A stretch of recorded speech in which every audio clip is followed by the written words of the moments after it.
একটা জিনিস। এই তথ্যটা বা এই টপিকটা জানা আমাদের খুবই মূল্যবান, আইসিটি রিলেটেড এর সাথে খুব যায় বিষয়টা। সো কম্পিউটার নেটওয়ার্কের আগে আমরা যদি একটু কম্পিউটার সম্পর্কে জানি, তারপরে আমরা নেটওয়ার্ক সম্পর্কে জানবো। তো কম্পিউটার একটা ডিভাইস, একটা মেশিন। কম্পিউটারের মতো এমন হাজারো মেশিন বা হাজারো ডিভাইস কিন্তু আমাদের আছে। মোবাইল ফোন সহ যত ইলেকট্রনিক ডিভাইস আছে সবগুলো আমরা জানি যে কম্পিউটার রিলেটেড কিছুটা। আর আমরা এটাও জানি যে কম্পিউটার কিন্তু অন্য কোনো ল্যাঙ্গুয়েজ বোঝে না। কম্পিউটার শুধুমাত্র একটা ল্যাঙ্গুয়েজ বোঝে। কেউ কি বলতে পারবা যে কম্পিউটার কোন ল্যাঙ্গুয়েজটা বোঝে? Binary. Binary. Binary. Very good, binary language বোঝে। বাইনারি হচ্ছে 0-1। তো আমরা জিরো, এটাকে কিন্তু একটা সংখ্যা পদ্ধতিও বলা হয়। বাইনারি যেমন একটা ল্যাঙ্গুয়েজ, তেমন একটা নাম্বার সিস্টেম। সো নাম্বার সিস্টেমের ক্ষেত্রে যদি আমরা একটু আলোচনা করি, যেমন মনে করো 0 থেকে 9, এই সংখ্যাগুলো আমরা ছোটবেলা থেকে ইউজ করতেছি।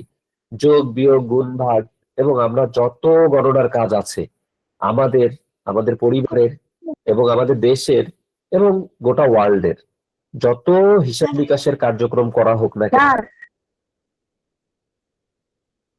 হ্যাঁ বলো। মেসেজটা অন করে দেন। মেসেজ বলতে বাবা এই যে আমাদের মেসেজ,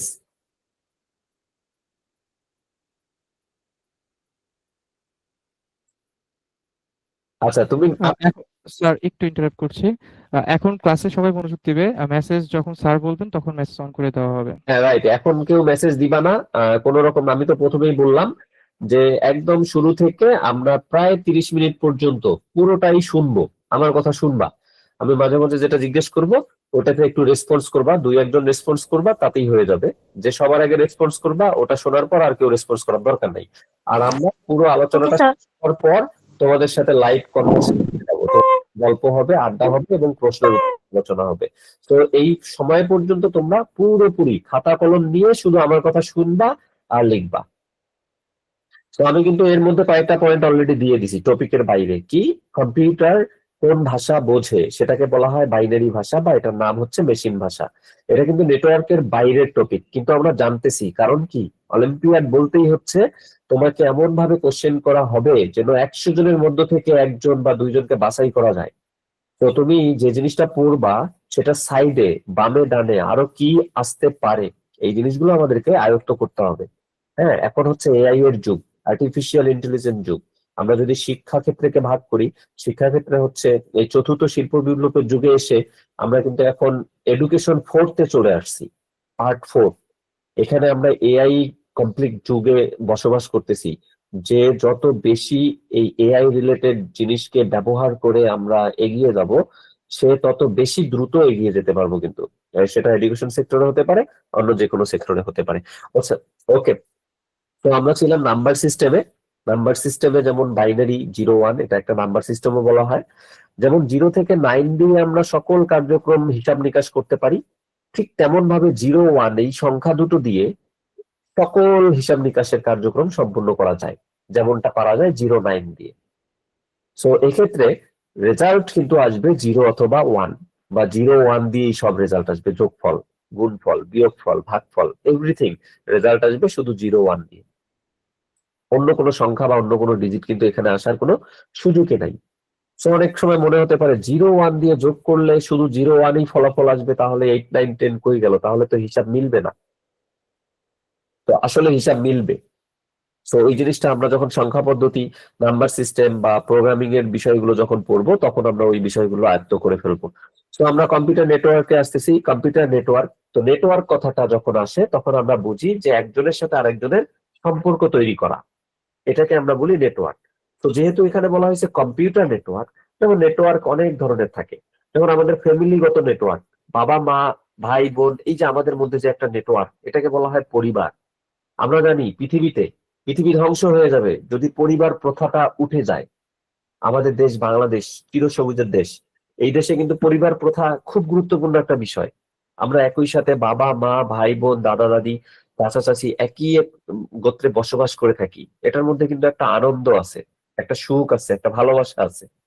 কেমন বলতে পারি, যে তুমি যে কোনো ধরনের দুঃখ কষ্ট যদি পাও কারো কাছ থেকে, সাথে সাথে তুমি সেটা পরিবারের সাথে শেয়ার করো, তোমার বাবার সাথে শেয়ার করো, তোমার মায়ের সাথে শেয়ার করো, তার মানে কি তোমার দুঃখ কষ্ট কিন্তু অনেকটা লাঘব হয়ে যায়, কমে যায়। তার মানে কি নেটওয়ার্কের ব্যাপারটা হচ্ছে এইরকম একটা পারিবারিক নেটওয়ার্ক, এরকম কম্পিউটার নেটওয়ার্ক।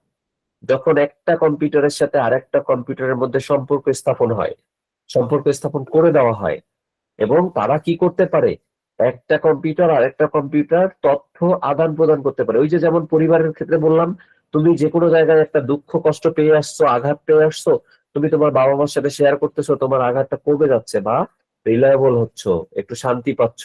এই যে নেটওয়ার্কের ফলে তুমি তোমার বাবা মার সাথে কিন্তু একটা কমিউনিকেশন করতে পারতেছো, শেয়ার করতে পারতেছো।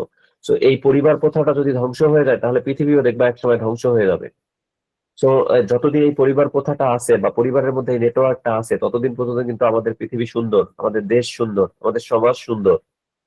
সো কম্পিউটার নেটওয়ার্কের ক্ষেত্রে যদি আমি বলি যে কম্পিউটারের মধ্যে, একাধিক কম্পিউটারের মধ্যে যখন সম্পর্ক স্থাপন করা হয়, এবং শুধু সম্পর্ক স্থাপন করলে হবে না, এক কম্পিউটার আর এক কম্পিউটার যখন তথ্য আদান প্রদান করতে সক্ষম হয় বা সক্ষমতা তৈরি হয়, তখন ওই সিস্টেমটাকে বলা হয় কম্পিউটার নেটওয়ার্ক। আমি কি তোমাদেরকে বুঝাইতে পারছি? যে কোনো একজন?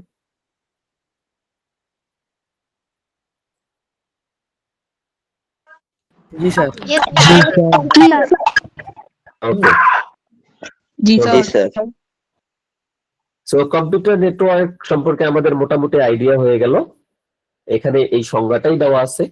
কম্পিউটার নেটওয়ার্ক হলো এমন একটি ব্যবস্থা যেখানে দুই বা ততোধিক কম্পিউটার ও ডিভাইস একটি যোগাযোগের মাধ্যমে, কেবল হতে পারে, আবার ওয়্যারলেস সিস্টেম হতে পারে। এখানে কেবলের কথা বলা আছে, ওয়াইফাই ওয়্যারলেস সিস্টেম একটা এক্সাম্পল দেওয়া আছে। এখানে ওয়্যারলেস সিস্টেম আরো অনেক কিছু হতে পারে। তো মাধ্যমে সংযুক্ত থাকে, যাতে তারা ডেটা, তথ্য, ফাইল, প্রিন্টার ও অন্যান্য সম্পদ পরস্পরের সাথে ভাগাভাগি করে করতে পারে। এটাকে বলা হয় কম্পিউটার নেটওয়ার্ক। ওকে। নেটওয়ার্কের প্রকারভেদ, অনেকগুলো নেটওয়ার্ক আছে, কিন্তু তোমাদের এখানে উল্লেখিত যে নেটওয়ার্ক গুলো বর্ণনা করা আছে, এইগুলো সম্পর্কে আমরা একটু জানবো। তো প্রথমে নেটওয়ার্কের মধ্যে প্রথমে যেটা নাম দেওয়া আছে প্যান, এটার পূর্ণরূপ হচ্ছে পার্সোনাল এরিয়া নেটওয়ার্ক। সেটা লিখে রাখা উচিত তোমাদের। এটা ব্যক্তিগত ডিভাইস গুলোর মধ্যে সংযোগ করতে হয়, সংযোগের মাধ্যমে তথ্য আদান প্রদান করার কাজ করে থাকে। তারপরে আসি ল্যান, লোকাল এরিয়া নেটওয়ার্ক। এটার পূর্ণরূপ হচ্ছে local area network, LAN. LAN local বলতে কি, একটা নির্দিষ্ট স্পেস, একটা নির্দিষ্ট জায়গায়, মনে করো তোমরা যে স্কুলে পড়ো, সেই স্কুলের একটা বিল্ডিং এ কিছু কম্পিউটার সংযোগ দিয়ে একটা নেটওয়ার্ক তৈরি করা হলো। সো একটা বিল্ডিং বা একটা দুইটা বিল্ডিং পাশাপাশি আছে, দুইটা বিল্ডিং এর মধ্যে একটা নেটওয়ার্ক তৈরি করা হলো কিছু কম্পিউটার দিয়ে, 100 200 300 কম্পিউটার দিয়ে যখন নেটওয়ার্ক তৈরি করলাম একটা নির্দিষ্ট এলাকায়, একটা ছোট্ট এলাকায়, তখন এটাকে বলবো আমরা লোকাল এরিয়া নেটওয়ার্ক। আবার এই পরিধিটা যখন একটু বেড়ে যাবে, একটা শহর জুড়ে, যেমন তোমার শহর হতে পারে কি চিটাগাং, চিটাগাং এর একটা ছোট্ট শহর, এই শহরে একাধিক স্কুল আছে। সো একটা স্কুলে একটা নেটওয়ার্ক তৈরি করা হলো, আরেকটা স্কুলে আরেকটা ল্যান তৈরি করা হয়েছে, আরেকটা স্কুলে আরেকটা ল্যান তৈরি করা হয়েছে, লোকাল এরিয়া নেটওয়ার্ক। সো এই তিনটা ল্যানকে যখন আমরা আবার একটা কানেক্টেড দিয়ে আরেকটা নেটওয়ার্ক তৈরি করছি, এই তিনটা ল্যান মিলে আরেকটা নেটওয়ার্ক তৈরি হয়েছে, যেটা পুরো শহরের সব স্কুলগুলো কভার করছে। যখন অনেকগুলো ল্যান মিলে একটা বড় শহর অঞ্চলে একটা নেটওয়ার্ক তৈরি করা হয়, তখন এটাকে বলা হয় ম্যান। ম্যান অর্থ হচ্ছে মেট্রোপলিটন এরিয়া নেটওয়ার্ক। তো প্যান মানে হচ্ছে পার্সোনাল এরিয়া নেটওয়ার্ক, ল্যান মানে হচ্ছে লোকাল এরিয়া নেটওয়ার্ক, এবং ম্যান হচ্ছে মেট্রোপলিটন এরিয়া নেটওয়ার্ক। এবং এরপরে যেটা আসতেছে সেটা হচ্ছে ওয়াইড এরিয়া নেটওয়ার্ক। ওকে, এটা কি পুরো দেশব্যাপী যে নেটওয়ার্কটা, এটাকে সাধারণত বলা হয় ওয়ান। যেমন ইন্টারনেট হতে পারে এর উত্তম এক্সাম্পল। ইন্টারনেটের মাধ্যমে যখন আমরা সংযোগ হই কোনো একটা জায়গায় ডিভাইস ব্যবহার করে, তার মানে সারা পৃথিবীতে যারা নেটওয়ার্কের মধ্যে এন্ট্রি হয়ে আছে, তাদের সাথে আমাদের কমিউনিকেশনের একটা জায়গা তৈরি হয়। যেমন তোমাদের মধ্যে কারো ভাই ইউএসএ তে পিএইচডি ডিগ্রি করতেছে, তো তুমি ইন্টারনেট কানেক্টিভিটি হয়ে তার সাথে কমিউনিকেশন করতেছো, তার মানে কি ইউএসএ আর তুমি কানেক্টেড, বাংলাদেশ আর ইউএসএ কানেক্টেড হয়ে গেছে। তার মানে কি ওয়ার্ল্ড ওয়াইড নেটওয়ার্ক, ওয়ার্ল্ড এর যে কোনো প্রান্ত থেকে তুমি, বাংলাদেশের এক প্রান্ত থেকে তুমি কমিউনিকেশন করতে পারতেছো ইন্টারনেট কানেক্টিভিটির মাধ্যমে। তার মানে এই ইন্টারনেট কানেক্টিভিটি, ইন্টারনেটটা হচ্ছে ওয়াইড এরিয়া নেটওয়ার্কের একটা পারফেক্ট এক্সাম্পল। এরপরে চলে আসি SAN, SAN, এটা সাধারণত সার্ভার যুক্ত। এটা আমাদের ব্যক্তিগত নেটওয়ার্কের ক্ষেত্রে ব্যবহার করা হয় না তেমন একটা। এটাকে আমরা বলতে পারি সার্ভার স্টোরেজ নেটওয়ার্ক। অর্থাৎ আমাদের সাথে সার্ভারের যে কানেক্টেড থাকে এটা আসলে সেক্ষেত্রেই ব্যবহার করা হয়। এটা এই ব্যক্তিগত নেটওয়ার্ক বা এই নেটওয়ার্কের মতো নয়, একটু আলাদা রকম। এরপরে চলে আসি VPN, এটাকে সাধারণত বলা হয় virtual private network. So virtual private network হলো এমন একটা প্রযুক্তি যেখানে ইন্টারনেটের গোপনীয়তা ও নিরাপত্তা বৃদ্ধি করা হয়। এই ভিপিএন এর কিছু অ্যাপস আছে, যে অ্যাপস এর মাধ্যমে আমরা ইন্টারনেট চালিয়ে নেটওয়ার্কে আবদ্ধ হতে পারি। এই নেটওয়ার্কের একটা আলাদা বৈশিষ্ট্য হচ্ছে এখানে ডেটাগুলো ইনক্রিপ্ট করে রাখা হয়। অর্থাৎ ডেটা সহজে তোমার ডাটা কেউ সহজে পাবে না বা কেউ ব্যবহার করতে পারবে না, এরকমটা। তারপরে তোমার আইপি বা লোকেশন এগুলো লুকিয়ে রাখা হয় ভিপিএন এর মাধ্যমে যখন আমরা চালাবো বা সংযুক্ত হব। সো এইগুলো হচ্ছে সাধারণতভাবে সার্বিক নেটওয়ার্কের প্রকারভেদ। এই নেটওয়ার্কের প্রকারভেদ গুলো এবং পূর্ণরূপ গুলো তোমরা সব একটু জেনে নিবা বা পড়ে নিবা। এখন একটা প্রশ্ন আছে, কোন নেটওয়ার্কটি ব্যক্তিগত ডিভাইসগুলোর মধ্যে সংযোগের জন্য ব্যবহৃত হয়? খুবই সোজা একটা প্রশ্ন দিছে। আমার মনে হয় যে এটা তোমরা সবাই পারবা, তারপরে কে দ্রুত উত্তরটা দিতে পারবা একটু চেষ্টা করো।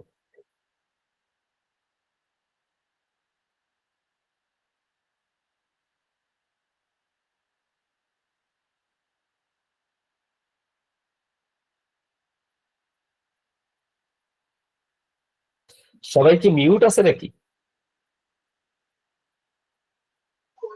হ্যাঁ সবাই মিউট আছে।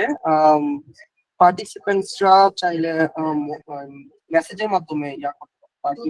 ও আচ্ছা আচ্ছা আচ্ছা আচ্ছা, ঠিক আছে ঠিক আছে।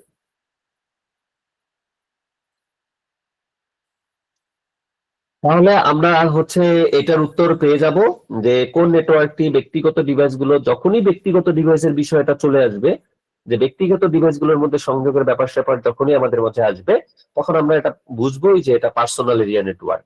হ্যাঁ, ব্যক্তিগত ব্যাপারটা আসলেই আমরা বুঝবো পার্সোনাল এরিয়া নেটওয়ার্ক। এই যে পরের স্লাইডে আবার উত্তরও দেওয়া আছে, কোন নেটওয়ার্কটি ব্যক্তিগত ডিভাইসগুলোর মধ্যে সংযোগের জন্য ব্যবহৃত হয়, এটা হচ্ছে প্যান। ওকে, তো প্রিয় শিক্ষার্থীরা, আমরা একটু পরের স্লাইডে চলে যাচ্ছি এখন। নেটওয়ার্ক সংশ্লিষ্ট যন্ত্রপাতি, বেশ কিছু যন্ত্রপাতি আছে যেগুলো নেটওয়ার্কের কাজে লাগে। যেমন হাব, একাধিক কম্পিউটার সংযুক্ত করে একই সঙ্গে ডেটা পাঠায়, তবে এটি ডেটা নির্দিষ্টভাবে নিয়ন্ত্রণ করতে পারে না।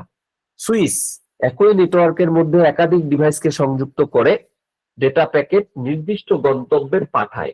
সো এই ব্যাপারটা আমি তোমাদেরকে প্র্যাকটিক্যাল লাইফের ব্যাপারটার একটা এক্সাম্পল দিয়ে বুঝিয়ে দিচ্ছি, তোমরা দেখো এটা বুঝো কিনা। আর যদি তোমরা এটা বোঝো, তাহলে আমরা জানি যে চতুর্থ শিল্প বিপ্লবের এই যুগে আমরা বসবাস করছি। এই যুগে আসলে ডিমান্ড ভিত্তিক পড়াশোনার থেকে আমাদেরকে বেশি করে মানে স্টুডেন্ট নির্ভর পড়াশোনা করতে হবে, যাতে করে আমরা পরীক্ষায় শুধু পাস করব বা পরীক্ষায় লিখে দিয়ে এই পড়াটা ভুলে যাব এমন না।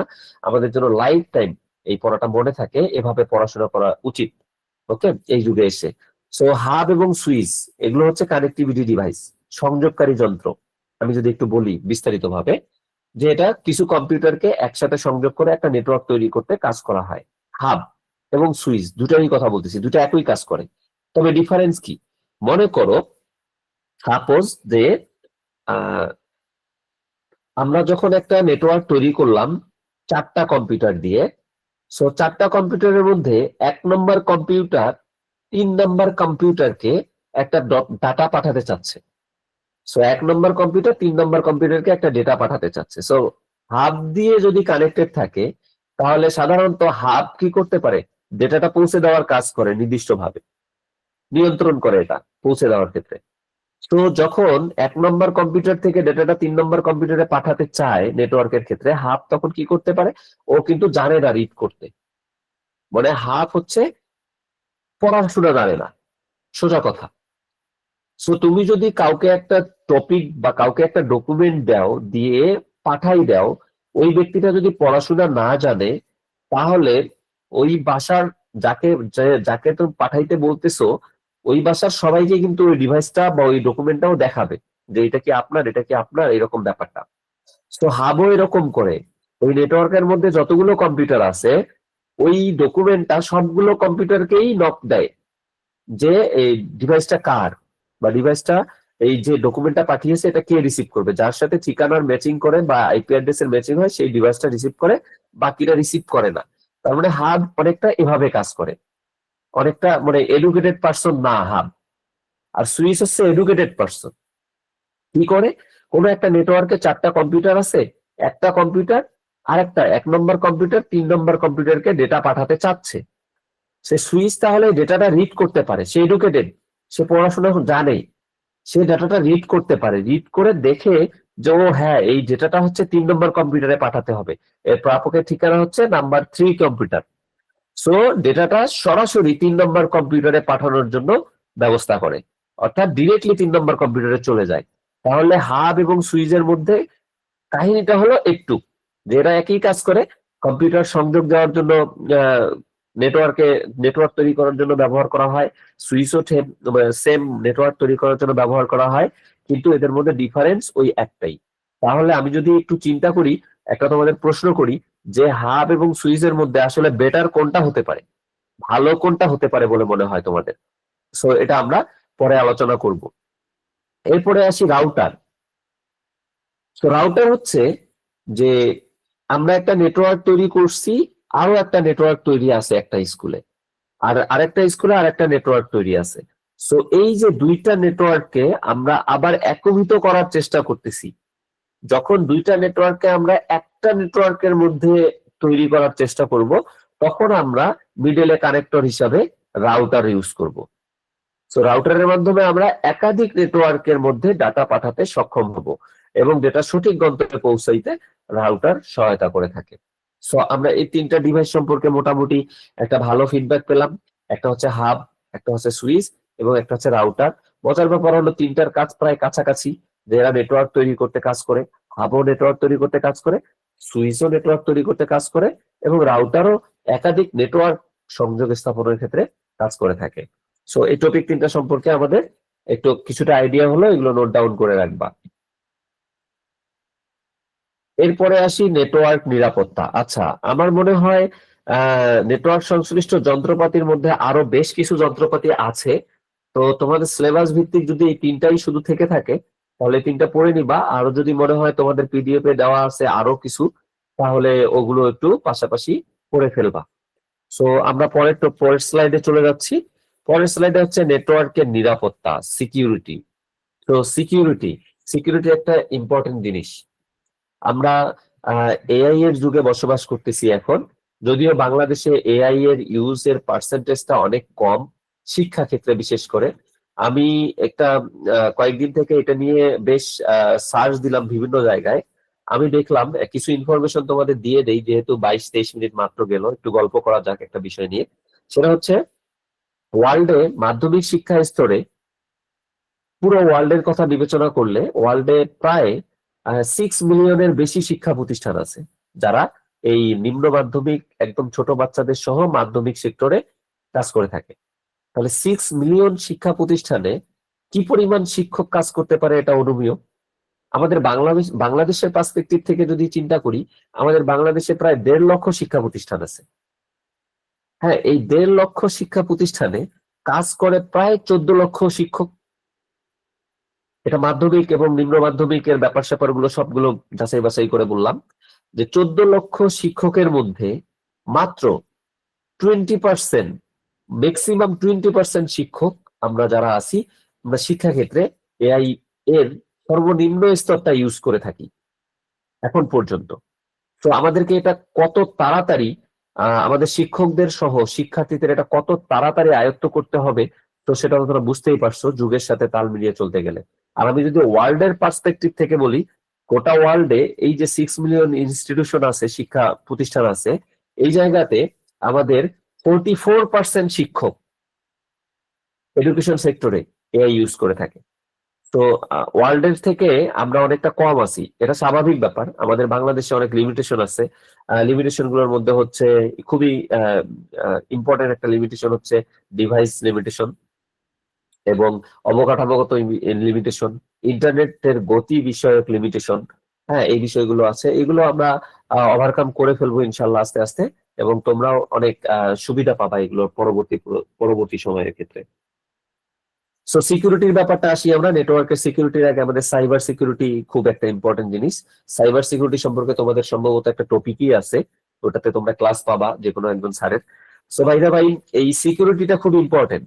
আমরা দিন দিন যত দিন যাচ্ছে তত কিন্তু আমরা সাইবারের যুগে চলে যাচ্ছি, অর্থাৎ সাইবার ইউজ করতেছি, অর্থাৎ ইন্টারনেট জগতে চলে যাচ্ছি, নেটওয়ার্কের জগতে চলে যাচ্ছি, মানে অনলাইনের জগতে চলে যাচ্ছি। ম্যাক্সিমাম সময় আমরা এখন সার্চ দেই চ্যাটজিপিটিতে, কোনো কিছু সমস্যা হলে চ্যাটজিপিটি কে বলি, চ্যাটজিপিটির সাথে কথোপকথন করি। চ্যাটজিপিটি ছাড়াও যতগুলো অ্যাপস আছে এআই নির্ভর, সেই অ্যাপস গুলো ব্যবহার করতেছি। শিক্ষার ক্ষেত্রে আমরা খুব যে কোনো জিনিস ইম্পর্টেন্ট মনে হচ্ছে আমরা সার্চ দিয়ে তথ্য ডাউনলোড করে পড়ে ফেলতেছি, এরকম ব্যাপারটা। সো এই যে ইন্টারনেটের ব্যবহার দিন দিন যেভাবে বাড়তেছে আমাদের দেশে সহ ওয়ার্ল্ডে, সো একটা সময় দেখা যাবে যে এইটা দিয়ে আমরা আমাদের অনেক সময় সেভ করতে পারবো, অনেক পরিশ্রম অনেক সহজভাবে করতে পারবো। যদিও আমরা একটা নেগেটিভ দিক শুনি, এআই আসা মানে হচ্ছে মানুষের ক্ষতি করা, মানুষের ব্রেন নষ্ট করা, মানুষকে ভালোভাবে কাজ করতে না দেওয়া, তা না। আমরা তো যদি এটাকে সহজভাবে ব্যবহার করতে পারি, হ্যাঁ ভালো কাজে ব্যবহার করতে পারি, এবং প্রশাসনিক একটা ব্যবস্থা থাকে, তাহলে এটা আমাদের দেশকে এবং আমাদের বিশ্বকে অনেক দূরে এগিয়ে নিয়ে যাবে। এই চ্যাটজিপিটির আবিষ্কারক যার নাম হচ্ছে সম্ভবত অল্টম্যান, এই ভদ্রলোক, তার একটা প্রথম আলোতে ইয়া পড়লাম, 10 তারিখ না 9 তারিখের একটা নিউজ পড়লাম। তিনি বলেছেন 2030 সালের মধ্যে বিশ্বে 800 মিলিয়ন ব্যক্তির চাকরি হারাবে যদি তারা এআই এর উপর ভালো দক্ষতা অর্জন করতে না পারে। তাহলে একটু তোমার দিকটা চিন্তা করো, যে 2030 সালের মধ্যে তিনি বলছেন, যে আবিষ্কার করছেন চ্যাটজিপিটি। তো এই জায়গাটা থেকে এআই কে আমাদের বন্ধু ভাবতে হবে, এআই কে জানতে হবে, এবং অবশ্যই জানতে হবে। এআই রিলেটেড যে অ্যাপস গুলো আছে, তোমরা যারা শুনতেছো, তোমাদের পরিবার আছে, তোমাদের বাসায় তোমাদের বাবা আছে, ভাই আছে, হ্যাঁ মা আছে, বিভিন্ন জব সেক্টরে বিভিন্ন জন আছে। আমার কথাটুকু শেয়ার করে দিবা যে এআই এর কাজ জানতে হবে, এআই সম্পর্কে ফিডব্যাক নিতে হবে। 1 ক্লিকের মধ্যে আমি একটা এমসিকিউ কোশ্চেন করতে পারি একটা টপিকের উপর এআই এর মাধ্যমে। 1 ক্লিকের মাধ্যমে আমরা একটা ভিডিও বানাইতে পারি একটা অ্যাডভার্টিসমেন্টের জন্য, একটা প্রতিষ্ঠানের জন্য। সো দেখো, আমি যদি শুধু একটা ভিডিওর এক্সাম্পল দিতে চাই, যে আমি যদি 1 ক্লিকের মধ্যে একটা ভিডিও বানাতে পারি একটা প্রতিষ্ঠানের অ্যাডভার্টিসমেন্ট হিসাবে, বা একটা প্রোডাক্টের অ্যাডভার্টিসমেন্ট হিসাবে, বা একটা স্কুলের অ্যাডভার্টিসমেন্ট হিসাবে, তাহলে একটু চিন্তা করো এই অ্যাডভার্টিসমেন্টে বানানোর জন্য কতজন পরিশ্রম করতো আগে। একটা টিম থাকতো, ডিরেক্টর থাকতো, হ্যাঁ তারপরে অভিনয় শিল্পী থাকতো, ক্যামেরা সেট থাকতো, কত কি থাকতো, কয়েক মাস যেত একটা অ্যাডভার্টিসমেন্ট বানাতে। আর সেই জায়গায় আমি শুধু একটা এআই কে বলে দিব যে এই টাইপের এইরকম 2 জন অভিনেতা থাকবে, একজন এটা বলবে, একজন এটা বলবে, এই ভয়েসটা এরকম হলে ভালো হয়, একটা ভয়েস 1 মিনিট একটা ভয়েস দেন ছেলের, 1 মিনিট একটা ভয়েস দেন মেয়ের, এই টাইপের একটা ভিডিও আমাকে তৈরি করে দেন। সে 5 মিনিট সময় নিয়ে একটা ভিডিও তৈরি করে দিবে, এবং চমৎকার একটা ভিডিও তৈরি করে দিবে। সো অ্যাজ ইউজুয়াল এআই এর মাধ্যমে এই কাজটা করলে তাহলে এমনিতেই বোঝা যাচ্ছে যে দেখো ভিডিওতে তৈরিতে যারা সম্পৃক্ত ছিল তাদের কাজ অনেকটা কমে যাবে। তো তাদেরকে কি করতে হবে, এআই এর উপর আবার দক্ষ হতে হবে যেন তারা এরকম ক্রিয়েট করতে পারে। সো তোমাদের ক্ষেত্রেও, যে যারা পড়াশোনা করো, এখন ছোট আছো, তোমরা তো একটা বই নির্ভর পড়াশোনা করবাই। তো ওই বইয়ে কি আছে এবং ওটা বাস্তবের সাথে কিভাবে মিল করা যায়, বাস্তব জীবনে এটা কিভাবে প্রয়োগ করা যায়, এই জিনিসটা সম্পর্কে ভালোভাবে ধারণা করবে। তাহলে কি হবে, লং টার্ম মেমোরি থাকবে তোমার, এটা তোমার মাথায় এটা অনেক দিন থাকবে। এই যে আমি হাফ সুইজের কথা বললাম, যে হাফ পড়াশোনা জানে না, এজন্য ও নেটওয়ার্কে একজন ডাটা পাঠালে ও সবার মধ্যে ওটা পাঠাই দেয়, যার জিনিস যেই কম্পিউটারের জিনিস সেটা নেয়, বাকিরা কেউ রিসিভ করতে পারে না। এই যে হাব এভাবে কাজ করে। আর সুইচ কি, ও ভালো এডুকেটেড, পড়াশোনা জানে। মানে ব্যাপারটা আমি বাস্তবের সাথে মিল রেখে বোঝাচ্ছি তোমাদের, এমনটা না যে আসলে সুইচ পড়াশোনা জানে, এভাবে আবার মানুষকে কখনো বলবা না। হ্যাঁ, সুইচ একটা ডিভাইস। সো সুইস হচ্ছে, মনে রাখবা যে সুইস পড়াশোনা জানে, তার মানে ওই নেটওয়ার্কে যদি 4টা কম্পিউটার থাকে, একটা কম্পিউটার যখন ডেটা পাঠাবে 3 নম্বর কম্পিউটারকে, সুইস যেহেতু পড়াশোনা জানে, সে রিড করতে পারবে, ও এর ডাটাটা 3 নম্বর কম্পিউটারে পাঠাতে হবে, সে ডিরেক্টলি ডাটাটা 3 নম্বর কম্পিউটারে পাঠায় দেয়। ব্যাপারটা অনেকটা এরকম। আমি এটাকে একটা গল্প বানিয়েছি যেন শিক্ষার্থীরা ভালো করে মনে রাখতে পারে, কিন্তু ব্যাপারটা তো এক্স্যাক্টলি এরকমটা যে সরাসরি পড়াশোনা জানে, ব্যাপারটা এরকম না, বাট ওর কাজের ধরনটা এরকম। ওকে, আমরা অনেকদিন চলে গেছি, নিরাপত্তায় ছিলাম। তো নিরাপত্তার মধ্যে ফায়ারওয়াল একটা ইম্পর্টেন্ট, যে আমাদের কম্পিউটারের নিরাপত্তাটা খুব বেশি বেশি ইম্পর্টেন্ট। আমি যে জায়গাটায় ছিলাম, যে আমরা যত সাইবার জগতের কাজ বাড়াচ্ছি, তত কিন্তু ইম্পর্টেন্ট হচ্ছে সিকিউরিটি। আমরা যত অনলাইনে কাজ বাড়াচ্ছি, তত কিন্তু সিকিউরিটির ইম্পর্টেন্স বেড়ে যাচ্ছে। আমি একটা মজার ব্যাপার তোমাদের সাথে শেয়ার করি। তোমরা আজকে 6, 7, 8 এরকম ক্লাসে পড়ো, তোমরা হয়তো বা 6, 7 বছর, অর্থাৎ যদি তোমরা 8-এ পড়ো, তাহলে 9, 10, 11, 12 4 বছর, আর গ্রাজুয়েশন 4 বছর, অর্থাৎ তোমরা 8 বছর পরে তোমরা তোমাদের চাকরির জগতে চলে যাবা, জবের জগতে চলে যাবা, বা তোমরা যা করবা বিজনেসের জগতে চলে যাবা। অর্থাৎ আর 8 বছর পর তুমি তোমার প্রফেশনে চলে যাবা, সর্বোচ্চ 8 বছর। এই 8 বছর পর কেউ হবা তার এলাকার ম্যাজিস্ট্রেট, ইউনো, এসিল্যান্ড, কেউ হবা এএসপি। এই 8 বছর পর কেউ হবা ব্যাংকার, এই 8 বছর পর কেউ হবা বিসিএস ক্যাডার, ইউনিভার্সিটির টিচার, তাই না? এই 8টা বছর পর কিন্তু তুমি তোমার পরিবারের অনেকটা রেসপন্সিবল ব্যক্তি হয়ে যাবা। অনলি 8 ইয়ার্স, যারা ক্লাস 8-এ পড়তেছো।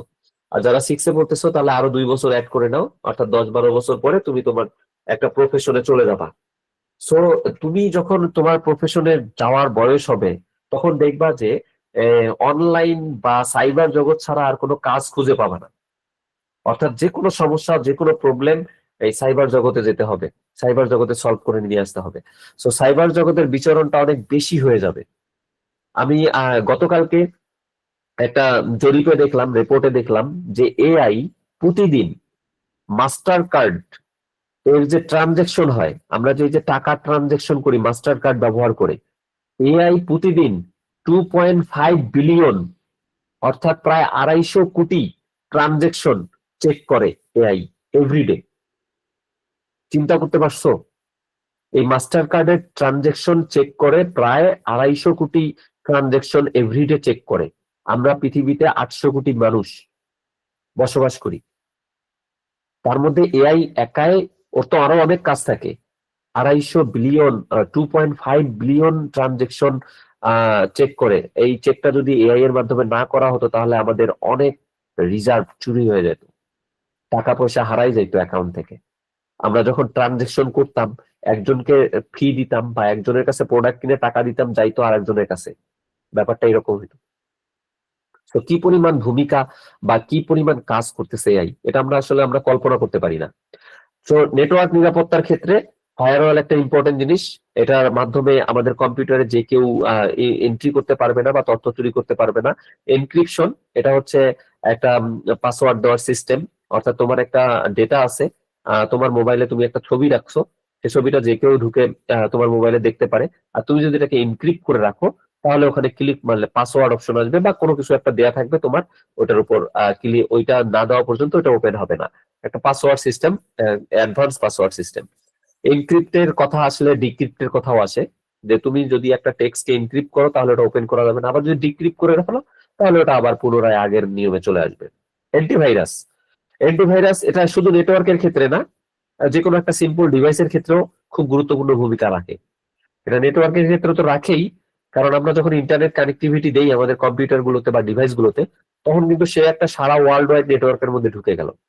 তখন যদি তোমার ডিভাইসে অ্যান্টিভাইরাস না থাকে ভালো মানের, তাহলে ওই নেটওয়ার্কের মাধ্যমে তুমি যে কোনো জায়গায় ক্লিক করতেছো, যে কোনো ওয়েবসাইটে ঢুকতেছো, তো ওই জায়গাগুলো থেকে আমাদের ডিভাইসে কিন্তু ভাইরাস চলে আসতে পারে।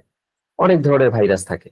সো লিংকের মাধ্যমে আসতে পারে, কোনো ওয়েবসাইটে ভিজিটের মাধ্যমে আসতে পারে, অথবা তুমি পেন ড্রাইভ ইউজ করছো বা হার্ড ডিস্ক ইউজ করছো বা সিডি ইউজ করছো, যে কোনো মাধ্যমে তোমার ডিভাইসের মধ্যে ভাইরাস এন্ট্রি হতে পারে।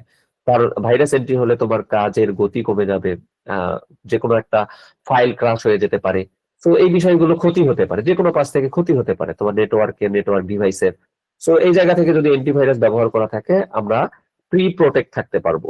ঠিক আছে, আমাদের ডিভাইসকে, আমাদের নেটওয়ার্ককে আমরা প্রোটেক্ট রাখতে পারবো। এই বিষয়গুলো হচ্ছে নেটওয়ার্কের নিরাপত্তা। কাজ করে থাকে। আচ্ছা, এখানেও এই তিনটা জিনিস দেওয়া আছে। আমি আসলে স্লাইডটা খুব একটা দেখার সময় পাই নাই বা অ্যাড করার সময় পাই নাই। এটা হচ্ছে ওই মইনুল ভাই আপনাদের দেয়া স্লাইড, তো এর কাজ সাথে যে আরো কিছু অ্যাড করবো আসলে ওরকমটা সময় পাওয়া যায় নাই কেউ। তবে এইগুলো কি আপনাদের সিলেবাস কভার করে দিবে এই স্লাইডে যা আছে? হ্যাঁ ভাইয়া, এগুলি যদি মানে আপনি গো থ্রু করতে পারেন সবগুলি, তাহলে অবশ্যই আমাদের সিলেবাসটা কভার করে দিবে। ও, তাহলে তো আলহামদুলিল্লাহ ঠিক আছে। তাহলে ঠিক আছে। তারপরে আমরা আসি কম্পিউটার নেটওয়ার্কের চ্যালেঞ্জ গুলো। নেটওয়ার্কের চ্যালেঞ্জের ক্ষেত্রে আমরা জানি যে আমরা নেটওয়ার্ক তৈরি করতে গেলে আমাদের এই যে উচ্চ খরচ, এই খরচ বহন করতে হয়। আমরা নেটওয়ার্ক যখনই তৈরি করব তখন তো আমাদের ডিভাইস ক্রয় করতে হবে বা আনুষঙ্গিক বিষয়গুলো কাজ করতে হবে। তো এইগুলোর জন্য আসলে খরচ হয় আর কি। তারপর হচ্ছে নেটওয়ার্ক ব্যর্থতা। নেটওয়ার্ক তৈরি করার সময় বিভিন্ন ধরনের প্রবলেম হতে পারে। এই প্রবলেম গুলো হচ্ছে ব্যর্থতা। নেটওয়ার্কের কানেকশন লস হতে পারে বা নেটওয়ার্ক সংযোগ স্থাপন করার সময় এই সংযোগটা ভালো নাও হতে পারে। এই ধরনের কাজগুলোকে আমরা নেটওয়ার্ক ব্যর্থতা বলতে পারি, এরকম একটা। তারপরে হচ্ছে স্কেলেবিলিটি। এইটা হচ্ছে সাধারণত আমরা কিভাবে নেটওয়ার্কটাকে শক্তিশালী করতে পারি। যেমন আমাদের নেটওয়ার্ক তৈরি করতে হলে হয়তো বা একসময় র্যাম বাড়াতে হতে পারে বা সিপিইউ বাড়াতে হতে পারে বা স্টোরেজ বাড়াতে হতে পারে। হ্যাঁ, এইরকম একটা ইউজার হচ্ছে আমাদের 10 জন থাকতে পারে, পরবর্তীতে দেখা যাচ্ছে যে আমাদের ইউজার বাড়াতে হতে পারে। এরকম অর্থাৎ কত সহজে এটাকে বড় করা যায় এই টাইপেরটাকে বলা হয় স্কেলেবিলিটি। তারপরে নিরাপত্তা ঝুঁকি তো থাকবে। ওই যে আমরা যে সিকিউরিটি পড়লাম, সিকিউরিটির ওই ডিভাইস গুলো ব্যবহার করলে আহ আমাদের নিরাপত্তা থাকবে নেটওয়ার্কের মধ্যে। এরপরেও যদি নেটওয়ার্কটা খুব গুরুত্বপূর্ণ অফিসিয়াল প্রতিষ্ঠানের বা ইনস্টিটিউশনের জন্য হয়, তার মানে এটাতে কত পরিমাণ নিরাপত্তা ঝুঁকি থাকবে তোমরা কল্পনাই করতে পারো না। যেমন আমাদের বাংলাদেশ ব্যাংকের রিজার্ভ চুরির ঘটনা। হ্যাঁ, আমাদের ব্যাংকের মধ্যে বা আমাদের উচ্চমানের একটা অফিসিয়াল যদি আমরা সেক্টর বলি তাহলে বাংলাদেশ ব্যাংক, এই জায়গা থেকে রিজার্ভ চুরি হয়। তার মানে আমাদের বাংলাদেশে নেটওয়ার্ক সিকিউরিটি ব্যবস্থায় অনেক দুর্বলতা আছে এখনো।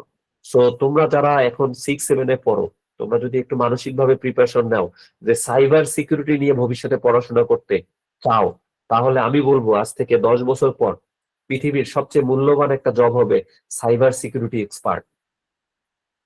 কারণ তুমি 10 বছর পর যখন জব সেক্টরে যাবা তখন অলরেডি ওয়ার্ল্ড ইন্টারনেট জগতে মিশে গেছে। সো ইন্টারনেট জগৎ যত বাড়বে, যত ব্যবহার বাড়বে, তত সিকিউরিটির চ্যালেঞ্জটা বেশি হবে।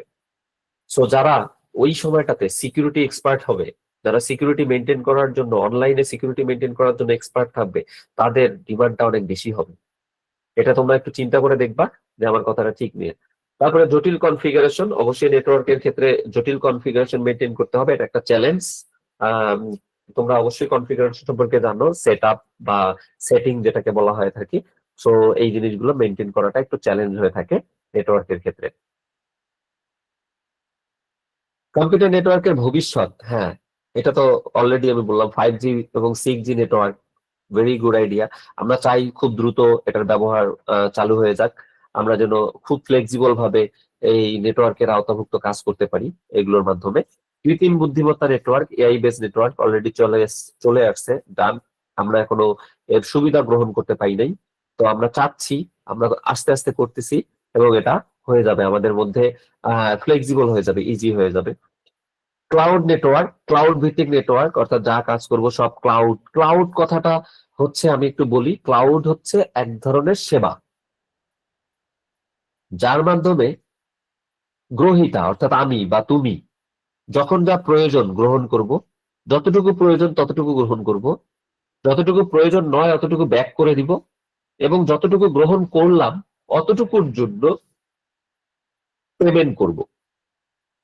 এটাকে সাধারণত বলা হয় ক্লাউড কম্পিউটিং। তো ক্লাউড নেটওয়ার্কটা হচ্ছে এরকম টাইপের নেটওয়ার্ক থাকবে যেখান থেকে সেবা পাওয়া যাবে ইজিলি। এরপরে হচ্ছে internet of things, IoT. So IoT কিন্তু বর্তমান সময়ের সবচেয়ে গুরুত্বপূর্ণ একটা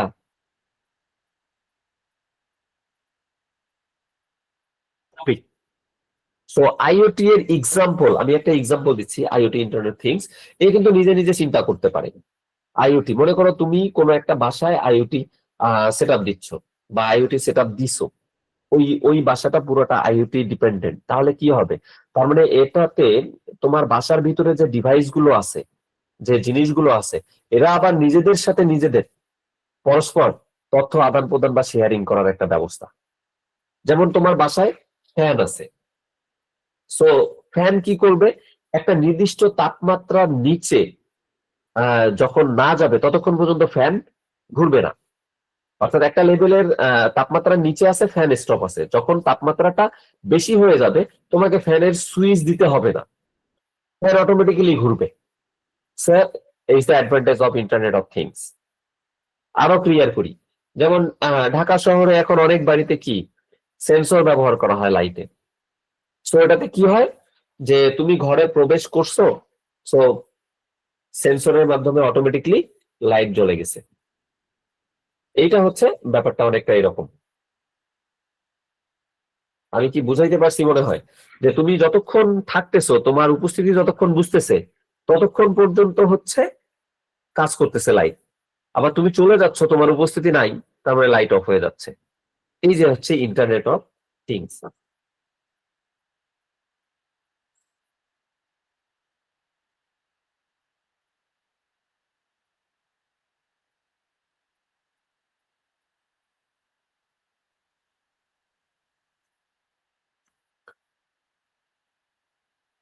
আচ্ছা, এরপরে আসি আমরা হচ্ছে কোয়ান্টাম নেটওয়ার্ক। কোয়ান্টাম নেটওয়ার্ক সম্পর্কে একদম আমাদের সবার ধারণা একদমই নাই। যে নেটওয়ার্কটা হচ্ছে 0 এবং 1। কোয়ান্টাম নেটওয়ার্ক হচ্ছে কিউবিট আকারে কাজ করে। এটা 0 1 দিয়ে কাজ করা হয়। এটা সাধারণত কিভাবে কাজ করে, এটা 0 এবং 1 দিয়ে কাজ করে থাকে। আর এটা জায়গা থেকে, মানে এক জায়গা থেকে আরেক জায়গায় পাঠানোর কাজ করে থাকে, ডেটা কপি না করে কিউবিট আকারে। হ্যাকাররা ডেটা পড়তে গেলেই এটার ইয়াটা বদলে যায়, মানে যখনই একটা ডেটা হ্যাকাররা নিতে চায় এই নেটওয়ার্কের মধ্যে, তখন ডেটা যখন ওরা রিড করতে যাবে তখন এই ডেটার ধরনটা বদলে যায়। তার মানে এটা থেকে সহজে হ্যাকাররা বা যারা সিকিউরিটি লেভেল ভঙ্গ করে আসে তারা এই নেটওয়ার্কের ডেটা চুরি করতে পারে না। এই ধরনেরটাকে বলা হয় কোয়ান্টাম নেটওয়ার্ক। এই হচ্ছে আমাদের আজকে টপিক গুলো। সো আমরা যে টপিক গুলো পড়লাম, একটা হচ্ছে কম্পিউটার নেটওয়ার্কের ভবিষ্যতে আমরা কি কি পাচ্ছি সেটা, এবং আমরা নেটওয়ার্কের চ্যালেঞ্জ গুলো সম্পর্কে একটু আইডিয়া নিলাম। উচ্চ খরচ হতে পারে, নেটওয়ার্কের ব্যর্থতা থাকতে পারে, স্কেলেবিলিটি থাকতে পারে, নিরাপত্তা ঝুঁকিটা হচ্ছে একটা চ্যালেঞ্জ, তারপরে জটিল কনফিগারেশনটাও হচ্ছে একটা চ্যালেঞ্জ। এই জিনিসগুলো আমরা যদি করতে পারি তাহলে আমাদের নেটওয়ার্কটা অনেক ভালো হবে, এরকমটা। এবং নিরাপত্তা ব্যবস্থা, এখানে 3টা নিরাপত্তা আছে: ফায়ারওয়াল, এনক্রিপশন এবং অ্যান্টিভাইরাস। এইগুলো এরপরে আছে হাব, সুইচ এবং রাউটার যন্ত্রপাতি, এবং নেটওয়ার্ক কত প্রকার সেটা সম্পর্কে আমরা জানছি। এই হচ্ছে আমাদের আজকের টপিকের আলোচনা। অলরেডি আমরা 45 মিনিট আলোচনা করে ফেলছি আজকে। সো আমার মনে হয় যে আমরা তোমাদের যে টপিকটা নিয়ে আলোচনা ছিল, এই টপিকটা নিয়ে আলোচনা একেবারে শেষ পর্যায়ে। এখন আমরা যদি তোমাদের কোনো কোশ্চেন থাকে বা তোমাদের কোনো আলোচনা থাকে, এবং এর পাশাপাশি তোমাদের কোনো যদি পরিচয় দেওয়া থাকে, আমরা পরিচয় হব আস্তে আস্তে। তোমাদের কোনো আলোচনা বা আমরা যে টপিকটা পড়লাম সেই টপিকটা সম্পর্কে বোঝা গেছে কিনা এটা একটু দুই একজন বলে ফেলো এক নিমিষেই। এখন মনে হয় মনির ভাই সবাইকে আনমিউট করা যায়, তোমরা আনমিউট করে আমার সাথে কথা বলতে পারো। জি sir, already sir quantum networking বোঝালে ভালো হতো। স্যার এটা খুব ভালোভাবে বোঝা গেছে। স্যার আইপি অ্যাড্রেস কি? আচ্ছা, একজন একজন করে কোশ্চেন করি আমরা। আচ্ছা, তোমরা যে প্রশ্নগুলো করতেছো সেটা হচ্ছে আমরা যে আজকে টপিক নিয়ে আলোচনা করতেছি সেটা অনেক বাইরে, তারপরে আমি চেষ্টা করতেছি তোমাদের দুই একজনের প্রশ্নগুলো নিতে। আর আমরা কিন্তু জানি আমরা এখন এআই এর যুগে আছি, যে কোনো টপিক সম্পর্কে জানতে গেলে আমি যে পড়াটা পড়ালাম সেটার পাশাপাশি যদি আরো অনেক টপিক তোমাদের জানতে ইচ্ছা করে এটা রিলেটেড, তোমরা কিন্তু অলরেডি এআই এর সাথে কানেক্টেড হতে পারবা। হ্যাঁ, আমি একটু প্রশ্ন করি আগে, যে আমাদের আহ রংপুর থেকে জয়েন করছো বা can public school and college Saidpur থেকে জয়েন করছো, এমন কেউ আছো? Yes, sir. Can public school and college Saidpur থেকে জয়েন করেছো? Yes, sir. নাম কি বলো? Sir, Shubhamita Roy. স্যার আমি না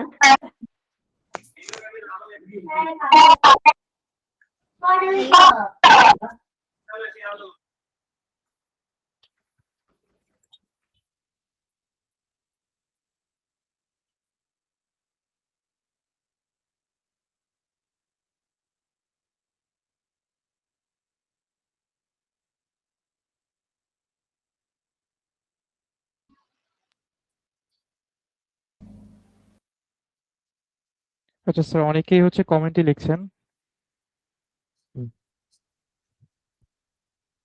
উম, ভাইয়া আপনি কি আমাকে শুনতে পাচ্ছেন?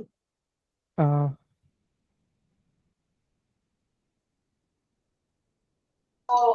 স্যার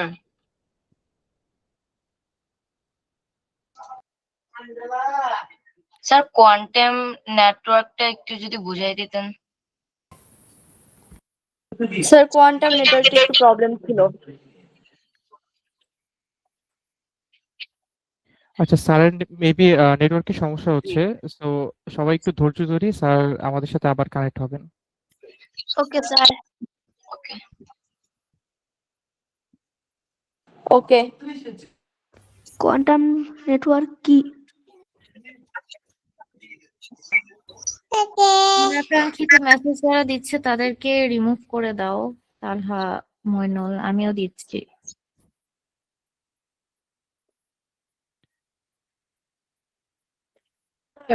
কোশ্চেন না থাকলে কি লিংক দিতে পারি? আমাকে শোনা যাচ্ছে? আমি একটু ইন্টারনেটের ইয়ার কারণে বের হয়ে গেছিলাম মনে হয়, খুব সম্ভবত। আচ্ছা, আমি জি এখানে স্যার। অনেকে বলতেছে কোয়ান্টাম নেটওয়ার্ক কি, এটাও একটা নেটওয়ার্ক। হ্যাঁ, এখানে ডাটা পাঠানো হয় কিউবিট আকারে, অর্থাৎ কিউবিট বলতে কি বিট আকারে, বিট বলতে কি, বিট মানে হচ্ছে 0 1, অর্থাৎ যে কোনো জায়গায় আমরা এই নেটওয়ার্কে এক কম্পিউটারের সাথে এক কম্পিউটারে যখন আমরা ডাটা পাঠাবো, তখন এটা বিটের মানে কিউবিট বিট আকারে যাবে, অর্থাৎ 0 1 এ কনভার্ট হয়ে যাবে ডাটাটা। এবং আরো মজার ব্যাপার হচ্ছে, যখন ডাটাটা কেউ রিড করতে চাইবে, যদি যাকে পাঠানো হচ্ছে তার না থেকে যদি অন্য কেউ রিড করতে চায়, তাহলে এই ডাটাটা আবার রিড করতে পারবে না, এটা আবার পাল্টে যাবে, এইরকম একটা। এইটাকে বলা হয় সাধারণত কোয়ান্টাম নেটওয়ার্ক। স্যার এনক্রিপশনটা একটু বুঝিয়ে দিবেন। স্যার চ্যাট জিপিটি আবিষ্কারক কে? ChatGPT-র আবিষ্কার হচ্ছে আল্টম্যান, আমি বললাম। হ্যাঁ, এই ভদ্রলোক হচ্ছে ওপেন এআই এর সিও ছিল বা এমডি ছিল। সো ওনার মাধ্যমে সাধারণত চ্যাটজিপিটি যাত্রা শুরু করে প্রায় 2010 সাল থেকে। 2010 সাল থেকে 2020 সাল পর্যন্ত এটা নিয়ে বেশ গবেষণা করে ওই ভদ্রলোক, এবং 2022 সালে নভেম্বর মাসে ফাইনালি লঞ্চ করে চ্যাটজিপিটি। এবং চ্যাটজিপিটি লঞ্চ করার মাধ্যমে এআই কিন্তু তরুণ হয়। এআই আগে ছিল হচ্ছে ছোট শিশু, এবং এই চ্যাটজিপিটি আবিষ্কারের পর এআই কিন্তু যুবক হয়ে যায়। এখন এআই এর কাজ চ্যাটজিপিটির মাধ্যমে কিন্তু অনেক বেশি হচ্ছে। ওকে, তো আমি এনক্রিপশনটা একটু বুঝিয়ে দিবেন। Okay sir. Sir IP address কি? স্যার ক্লাস রেকর্ডিং গুলো কোথায় পাবো? আচ্ছা, ক্লাস রেকর্ডিং গুলো হচ্ছে এখানে যারা, আমি তো হচ্ছি ক্লাস শেষে হচ্ছে এগুলো নিয়ে আলোচনা করা হবে, এখন আপাতত স্যার যা বলছেন তা শুনি আমরা। ক্লাস শেষে তোমাদের এগুলো নিয়ে আলোচনা করা হবে। আমি আরেকটা টপিক নিচ্ছি, খুব বেশি প্রশ্ন নিতে পারবো না। IP address. আইপি হচ্ছে, এর পূর্ণরূপটা জানতে হবে তোমাকে, ইন্টারনেট প্রোটোকল। প্রোটোকল মানে কি? তোমাদের আব্বুরা মাঝে মাঝে তোমাদেরকে স্কুল যাওয়ার সময় বলে না, এই বাবা প্রোটোকল মেনটেন করে যাবা, মানে সোজা যাবা সোজা আসবা, অন্য কোথাও যাবা না। প্রোটোকল মানে কি? Rules and regulations. আইপি মানে ইন্টারনেট প্রোটোকল। ইন্টারনেটের মাধ্যমে যখন আমরা কোনো ডিভাইস থেকে কোনো ডিভাইসে তথ্য আদান প্রদান করতে চাই, তখন যে রুলস এন্ড রেগুলেশন মেনটেন করে তথ্যটা এক কম্পিউটার থেকে আরেকটা কম্পিউটারে যায়, এটাকে বলা হয় আইপি অ্যাড্রেস। রুলস এন্ড রেগুলেশনের মাধ্যমে যখন এক কম্পিউটার থেকে আরেকটা কম্পিউটারে যায়, তখন এটাকে বলা হয় আইপি অ্যাড্রেস। ওকে, আমি বুঝাইতে পারছি? এনক্রিপশনটা একটু বুঝিয়ে দিবেন। আমি আরেকটা জিনিস জানতে চাচ্ছিলাম, যে আমাদের এখানে সৈয়দপুর ক্যান পাবলিক থেকে মনে হয় অনেকজন প্রেজেন্ট থাকার কথা। আমাদের এই এক প্রতিষ্ঠান থেকে প্রায় 200-র কাছাকাছি স্টুডেন্ট তোমরা আইসিটি অলিম্পিয়াডে রেজিস্ট্রেশন করেছো, আমার মনে হয়। তো এই জন্য তোমাদেরকে অনেক অনেক ধন্যবাদ, যারা সৈয়দপুর ক্যান পাবলিক থেকে এসেছো বা রেজিস্ট্রেশন করেছো। ঠিক আছে, আর হচ্ছে তোমরা যারা এখানে অ্যাটেন্ড করেছো, কমপক্ষে মিনিমাম কতজন হবে ইয়া ভাই? 134 জন। 134 জন। তোমাদেরকে অনেক অনেক কংগ্রাচুলেশনস। কারণ কি, বাংলাদেশে 6, 7, 8 এ টোটাল স্টুডেন্ট সংখ্যা, আমি যদি বলি যে 6 এ 6 লক্ষ, 7 এ 6 লক্ষ এবং 8 এ 6 লক্ষ, তার মানে 3, 6, 18 লক্ষ স্টুডেন্ট এখন 6, 7, 8 এ পড়ে বাংলাদেশে মিনিমাম। এর থেকে অনেক বেশি হবে।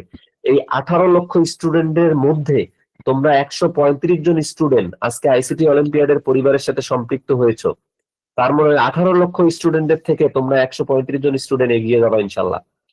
কারণ এখানে যুক্ত হওয়া মানে কি, এখানকার লিঙ্কে যুক্ত হওয়া, এখানকার ড্যাশবোর্ডে যুক্ত হওয়া, এখানকার লিঙ্কের মাধ্যমে ক্লাস করা, এই যে কত কি শিখতেছো 6, 7, 8 এ। সো এই জায়গাটা তোমাদেরকে অনেক অ্যাডভান্স করে দিবে। এই যে বাকি 17 লক্ষ এত হাজার স্টুডেন্ট আছে, তাদের থেকে তোমরা কিন্তু এক ধাপে এগিয়ে গেলা। এবং তোমরা এই আইসিটি অলিম্পিয়াডের সাথে থাকলে এই আইসিটি অলিম্পিয়াড বাংলাদেশ যে উদ্যোগগুলো নিয়েছে রোবোটিক্স এর উপর, হ্যাঁ, টেকনোলজির উপর, এবং পরবর্তীতে তারা আরো অনেক, আমি শুনেছি বা অ্যাডভার্টিসমেন্ট গুলো দেখি যে আরো অনেক নতুন টেকনোলজি সম্পর্কে কাজে হাত দিবে। সো আমার মনে হয় তোমরা এই অলিম্পিয়াডের সাথে শেখে নিয়ম অনুযায়ী যদি ক্লাস করে যাও, আমার মনে হয় তোমরা এখান থেকে অনেক ফিডব্যাক ভালো পাবা। হ্যাঁ, এটাই আর ওকে কি। স্যার। স্যার ইনস্টিটিউট দিয়ে দিবেন।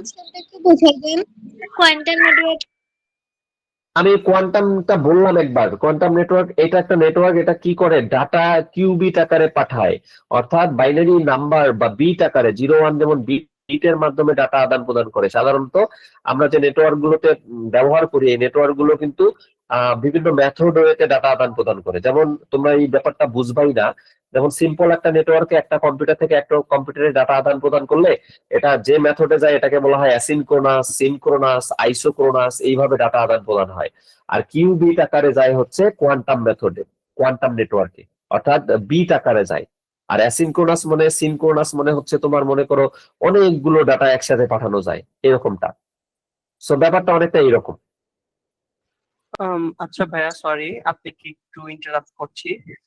আপনার হয়তো আমাদের নেক্সট একটা ক্লাস আছে শেষ 9টার দিকে, ঠিক আছে? সেটা সম্ভবত আপনি কন্ট্যাক্ট করছেন। হ্যাঁ হ্যাঁ হ্যাঁ, হ্যাঁ, সো এটা এখন আমরা এখানে শেষ করলে আই গেস আপনি ওই টেস্টেরও ব্যাপার আছে। তো তাই আলোচনা করলাম। তো আমি আমার শেষ করি। সবাইকে ধন্যবাদ, সবাই ভালো থাকবা, সুস্থ থাকবা এবং নিয়মিত আইসিটি অলিম্পিয়াডের ক্লাসগুলো করবা। আমরা এখন ভাইয়ের কথা শুনি। আল্লাহ হাফেজ, আসসালামু আলাইকুম।